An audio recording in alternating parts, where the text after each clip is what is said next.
यो काँचो केराको त अचार त धेरै पटक खाइयो, तरकारी पनि खाइरहेको थियो, तर पकौडा चाहिँ अहिलेसम्म नखाइकी नबनाइकी मैले कस्तो हुने रहेछ भनेर आज पहिलो पटक प्रयास गरेको। त यो जतिबिति मिठो हुने रहेछ।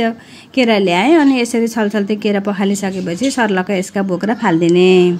बोक्रा फालिसकेपछि लामो लामो साइजमा कुनै यसरी काटेँ भने कुनै गोलो गोलो गराएर चाना गराएँ। अनि यसको चोप नआओस् भनेर पानीमा यसरी केही बेर डुबाइदिएँ। अनि बेसनको पिठो तयार गर्नलाई थोरै बेसन लिए, अनि चामलको पिठो, नुन, जिरा पाउडर, अनि बेसार, सुकेको खुर्सानी, हरियो खुर्सानी राखेर पानी राखेर यसलाई बाक्लो बाक्लो लिक्विड बनाइदिएँ। बेसनको पेस्ट तयार भएको छ। अनि अघि हामीले पानीमा डुबाएको केराका चानालाई ओबानो हुने गरी यसरी निकालिदिने, अनि हल्का नुन छर्किदिने, बेसार राखेर मोल्दिने।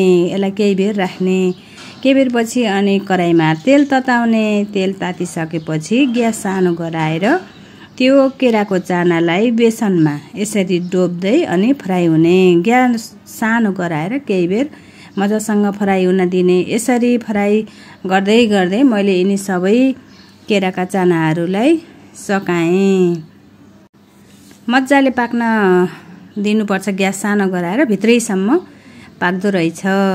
अनि यसलाई चटनीसँग जेसँग नि खान सकियो। तर एकदमै टेस्टी मिठो हुँदो रहेछ। मैले पहिलो पटक नै हो यो केराको पकौडा बनाएको, तर एकदमै मिठो लागेको थियो। हजुरहरू पनि ट्राई गर्नु होला है त।